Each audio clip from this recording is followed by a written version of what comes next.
थोड़ी देर में होगी बीएसी की बैठक। शीतकालीन सत्र की अंतिम अवधि पर मोहर लगेगी। चर्चा होगी। मुख्यमंत्री मनोहर लाल, स्पीकर ज्ञानचंद गुप्ता इसमें शामिल होंगे और नेता विपक्ष यानी भूपेंद्र हुड्डा भी रहेंगे मौजूद।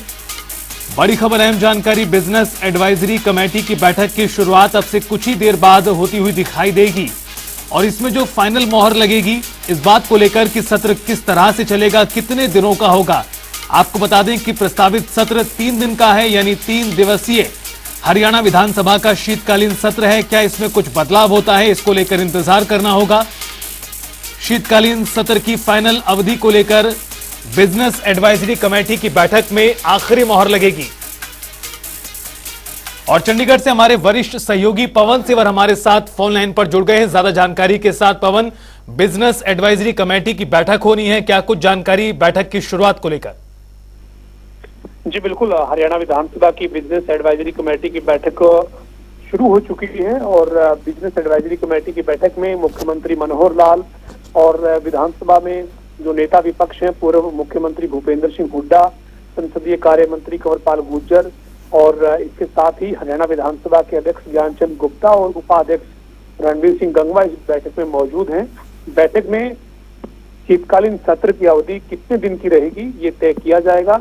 दरअसल इससे पहले जो प्रस्तावित कार्यक्रम है उस कार्यक्रम के मुताबिक शीतकालीन सत्र 3 दिन का रखा गया है। 15 दिसंबर से शुरू होकर 16 और 17 का अवकाश और उसके बाद 18 और 19 ये 3 दिन की सत्र की अवधि है। लेकिन अब इस सत्र को और ज्यादा लंबा चलाया जाए या 3 दिन में ही पूरा कार्यक्रम होगा, ये जो वो आज बीएसी की बैठक में तय हो जाएगा।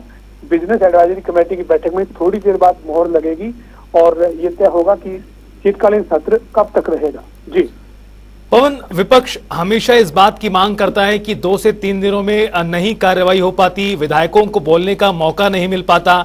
क्या इस सूरत में किसी प्रकार का फेरबदल हो सकता है? 3 से 4 दिन हो सकते हैं, या फिर जिस तरह हरियाणा के सीएम मनोहर लाल ने अब से कुछ देर पहले प्रेस कॉन्फ्रेंस में साफ कहा कि हमने नियम बनाए किस तरह से साल में 3 बार सत्र बुलाया जाए, इस तरह से मुख्यमंत्री ने एक स्पष्ट दृष्टिकोण रखने का प्रयास किया और कहा कि हमारी सरकार के दौरान ही जो फेरबदल हुए, जो सकारात्मक फेरबदल हुए हैं, उसके तहत सभी विधायकों को बोलने का बराबर मौका मिलता है। जी बिल्कुल, निश्चित तौर पर हरियाणा विधानसभा के अध्यक्ष ज्ञानचंद गुप्ता ने भी कल ये दावा किया था कि मौजूदा सरकार ने 8-9 साल का जो अब तक का कार्यकाल है उसमें कई तरह की व्यवस्थाएं हरियाणा विधानसभा सचिवालय में बदली है और आंकड़े रखे थे विधानसभा अध्यक्ष ज्ञानचंद गुप्ता ने। उनका ये कहना था कि जब पूर्व में भूपेंद्र सिंह हुड्डा के नेतृत्व में कांग्रेस की सरकार थी तब 10 साल में 126 दिन विधानसभा चली थी। मौजूदा सरकार के 9 साल के कार्यकाल में अब तक 149 दिन जो विधानसभा है वो चली है। इसके साथ ही ज्ञानचंद गुप्ता ने एक और बड़ी जानकारी दी थी।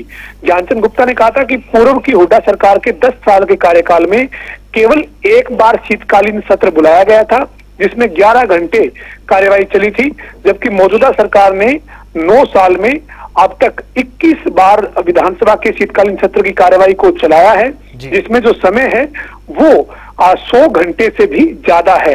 यानी पूर्व में शीतकालीन सत्र कांग्रेस की सरकार में बुलाया ही नहीं जाता था, केवल एक बार बुलाया और वो 10 घंटे चला।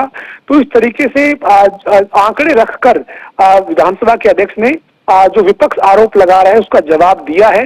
हालांकि भूपेंद्र सिंह हुड्डा अभी विधायक दल की माफ कीजिए जो बिजनेस एडवाइजरी कमेटी की बैठक है उसमें पहुंचे हैं और थोड़ी देर बाद तस्वीर साफ हो जाएगी कि शीतकालीन सत्र की अवधि को बढ़ाने पर कोई सहमति बनती है या नहीं बनती है। लेकिन अभी थोड़ी देर बाद ये चीजें साफ हो जाएगी। जी चलिए, बहुत बहुत शुक्रिया पवन, तमाम जानकारी विस्तार से देने के